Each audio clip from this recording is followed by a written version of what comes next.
Hello, আসসালামু আলাইকুম। আমার যে দুইটা কুটি কুটি ফুট আছে হে কি আপনারা জানেনি? জানবেনই তো। আমি তো আপনাকে কইয়াই দিচ্ছি যে আমার দুইটা কুটি কুটি ফুট আছে। সেই ফুট দুইটা কী করে জানেনি? শীতকাল আইলে না ফুলকপি দিয়া সিম দিয়া বেশি করে টমেটো দিয়া পাতলা পাতলা ঝোল করে আমারে দিয়ে এই তরকারিটা রান্ধাইব। রান্ধাইয়া কী করবো জানেনি? ঠিক মতো খাইব না। না খাইয়া কী করবো জানেনি? বাদ দা খাইব না, খাইব কি দিয়া? পরোটা দিয়া খাইব, তারপরে তুন্দুলুটি দিয়া খাইব। এডি করণের লেগে আমারে রান্নাঘরে আনবো যে আম্মু যে এটা রান্না দেব।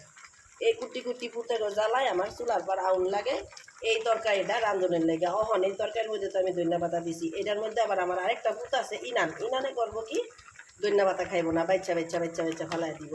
এরপরে আমার একটা বইন আছে, হেয়া করবো কি জানেন? এই তরকারিটার মধ্যে যদি আমি একটু কি কয়টারে জিরার গুঁড়া দিই না, তাইলে হেতে তো আরও খাইবে না।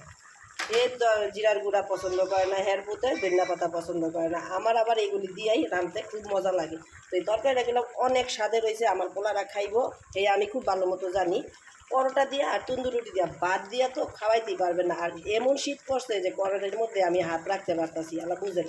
আর দেখছেন না আমি কি কালা মানুষ, আমি কিন্তু অনেক কালা। ফিল্টারে কিন্তু ক্যামেরায় সামনে আহি সুন্দর দেখা যায় আমার লেগে, কিন্তু এখন কিন্তু আমার হাতটা কালা।